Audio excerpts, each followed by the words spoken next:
Chapter 1. They say best friends know your secrets.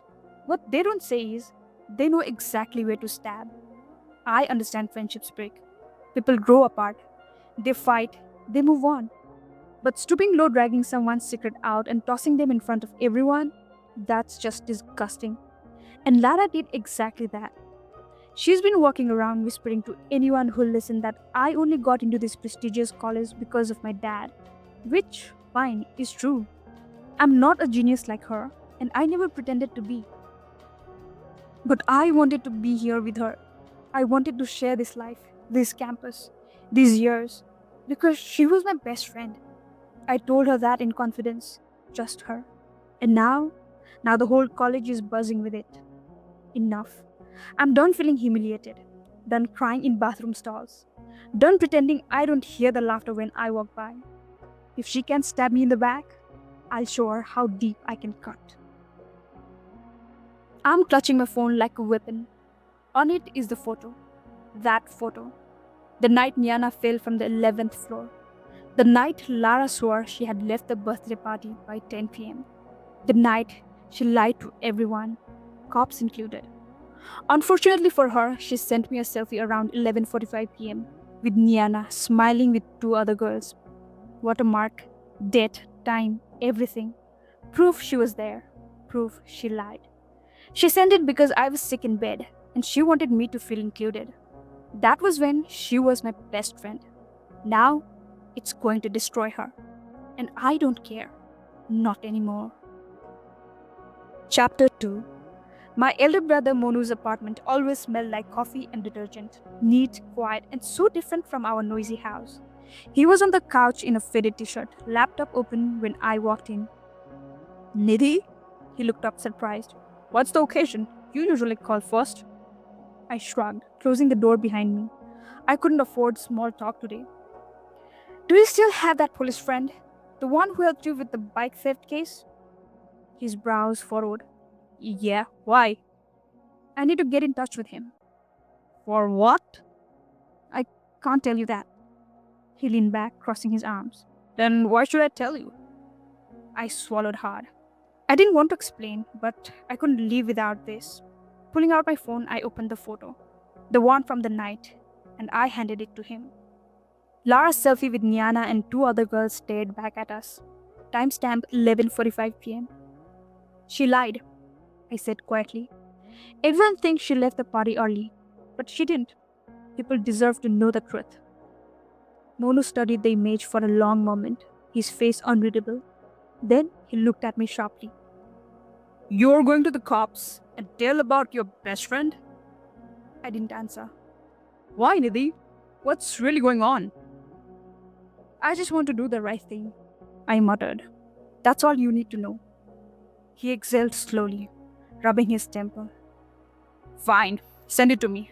I'll handle it, but don't get involved. Things like this, they can ruin lives. You don't want years dragged into it, trust me.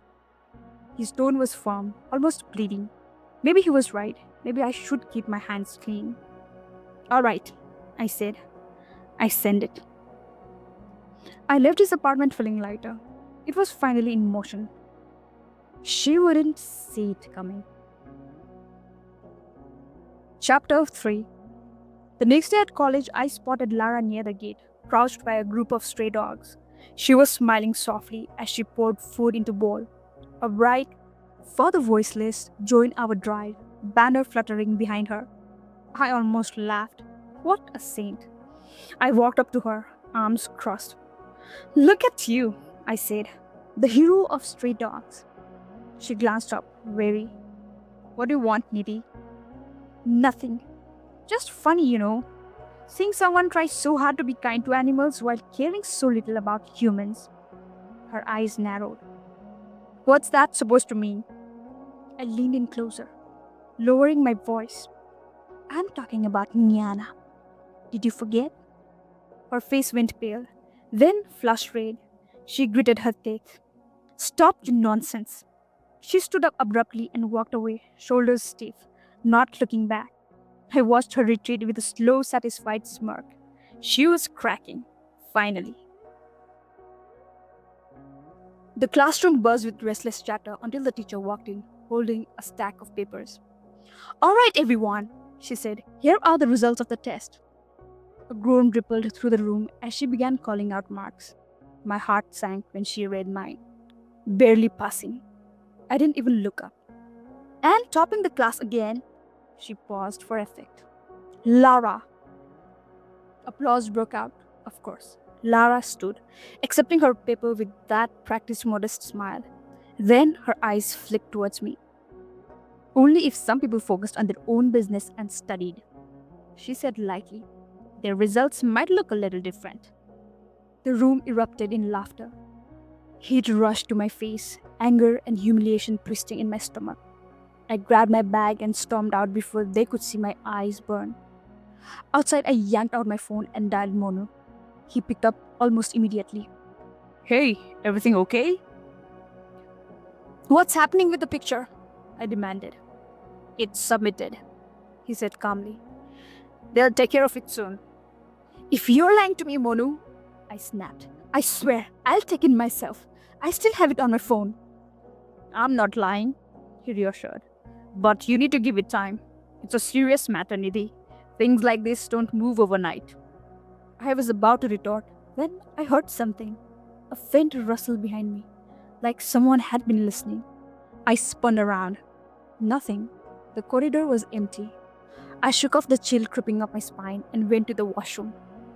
Setting my bag on the side of the basin, I stepped into a stall.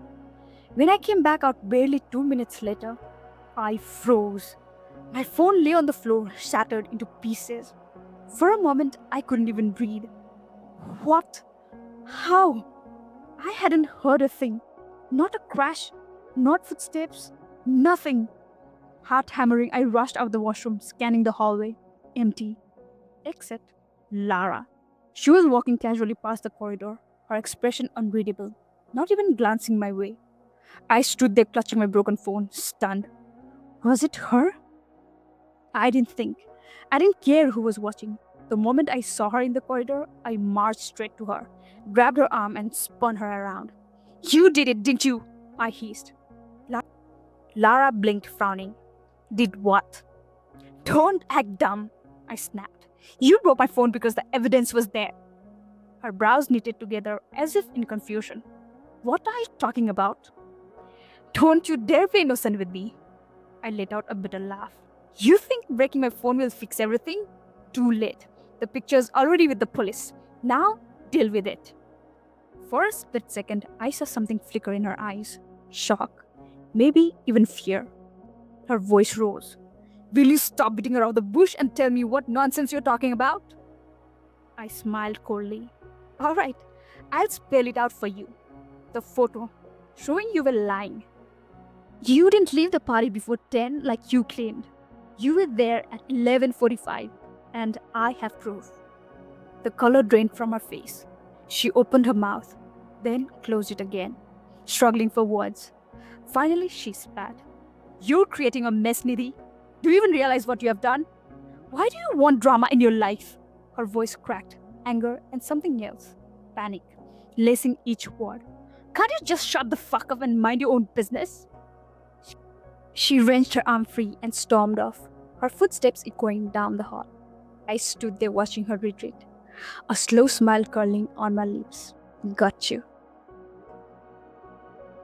I dumped my bag on the desk and unzipped it, still seething from my confrontation with Lara. Something fluttered out, a torn piece of pink and white paper. I frowned, unfolding it. Stop it or you'll be ruined, was written on a bold letter. My blood boiled. Of course, Lara. Who else could it be? But how? We had just fought in the hallway. When would she have slipped this into my bag? The anger burned hotter, but under it, a tiny splinter of confusion lodged itself. Was there someone else who knew what I was doing? No, impossible. I crumpled the note and shoved it deep into my pocket. Let her try. She won't win. Chapter 4. The days dragged on and still nothing happened. No police, no inquiries, no whispers. I started doubting if Monu had lied. Frustrated, I went to the police station myself and met the officer there. Monu gave you a photo last week, I said carefully to the officer. Have you done anything with it? He frowned. What photo? My stomach dropped. Within minutes, I realized Monu had never submitted it.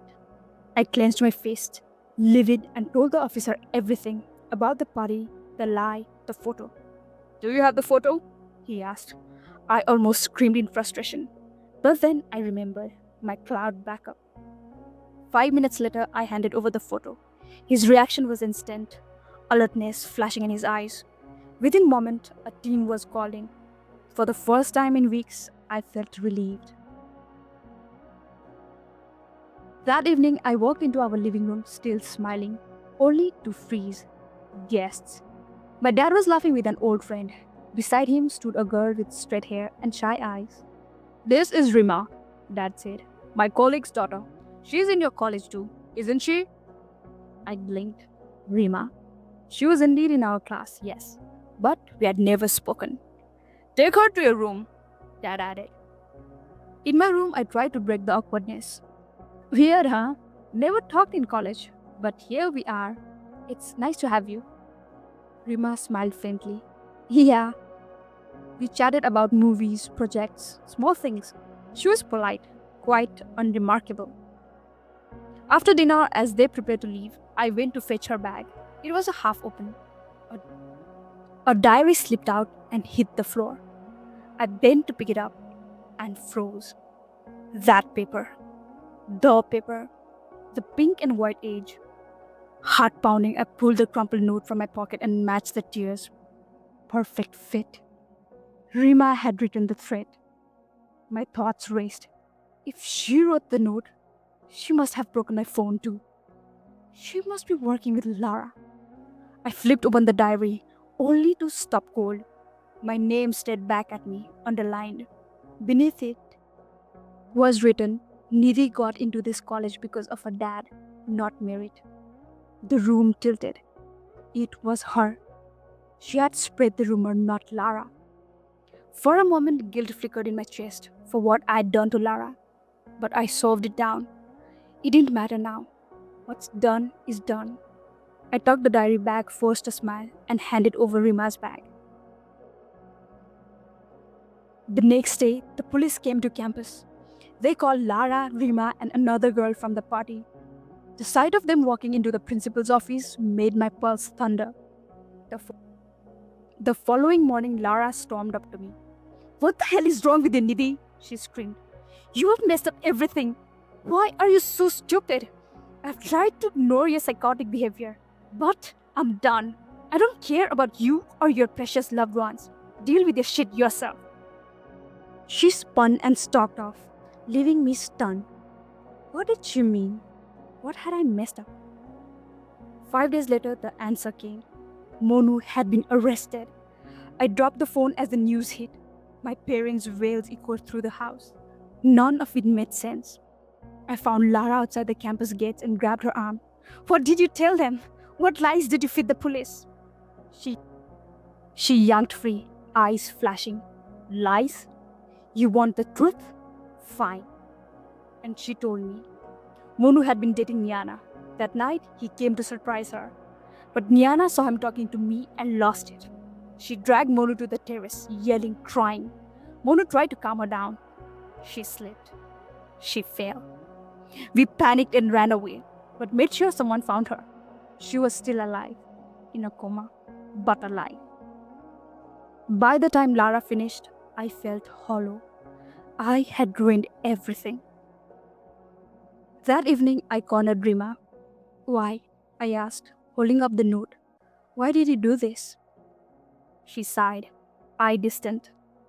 I was there that night. I saw everything. I wanted to help Niana, but Lara and Monu forced me to leave. I froze. Later, I wanted him punished. I couldn't do it myself, but I knew you had the photo. I just had to push you. Her voice was calm, almost too calm. I stared at her, speechless, realizing too late. I'd been nothing but a pawn in someone else's game.